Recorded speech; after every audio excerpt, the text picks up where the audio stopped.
एक सिगरेट द्या. काय मामा इथं बसलाय? इथं बसलाय म्हणलं. तर पुढल्या गावाला जर तुम्ही जाणार आजच्याला पुढल्या गावापर्यंत सोडताय का मला? अहो पण घेऊन जावा, बराच वेळ झालं बसलं तिथं. ठीक आहे चला.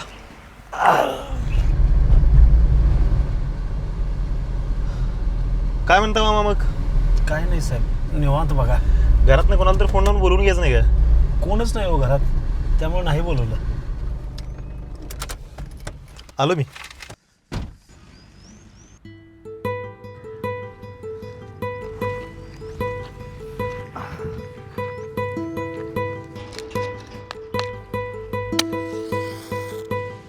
मामा मुलगा काय करतोय तुमचा? माझ्या मुलाची लय भारी स्टोरी आहे साहेब, सांगतो तुम्हाला ऐका. 15 वर्ष झालं तर माझ्या लग्नाला, पण देवानं आमच्या पदरात काय मूलबाळ दिलं नव्हतं. माझी बायको आणि मी, आम्ही दोघांनी लय नवास केलं. प्रत्येक देवापुढं डोकं आपटलं आणि एकच मागणं मागितलं की आम्हाला एक मूलबाळ होऊ दे. मग मग मग काय सर, देवानं आमचं ऐकलं आणि एक गोंडस पोरगं आमच्या पदरात टाकलं. म्हणजे एकदाचं नवस पूर्ण झालं. कशाचं नवं साहेब, मुलगा जन्मला हो, पण जन्मल्यापासूनच आजारी होता.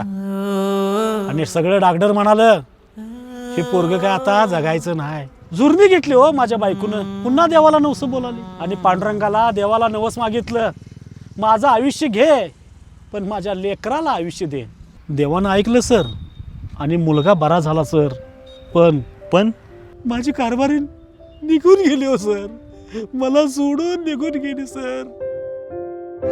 मी म्हणलं जाऊ दे, मुलगा आहे त्याला सांभाळू, सगळं सुख त्याला देऊ. आता आहे ना दोघं तुम्ही निवांत? कशाचं निवांत साहेब, चुकीच्या संगतीला लागला. कुठं आहे त्यो? मला भेट घालून द्या, मी समजावून सांगतो त्याला. कसं सांगणार साहेब त्याला समजावून? यानं जीव घेतला हो साहेब त्याचा, यानं जीव घेतला. त्याला एवढं तर समजायला पाहिजे झालं की त्याच्या आईचं आयुष्य त्याला लाभलं होतं.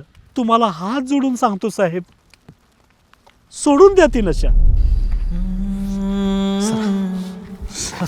यानं जीव घेतलाय माझ्या मुलाचा, यानं जीव घेतलाय माझ्या बायकोचा, यानं माझं सगळं आयुष्य उद्ध्वस्त केलं साहेब, उद्ध्वस्त केलं.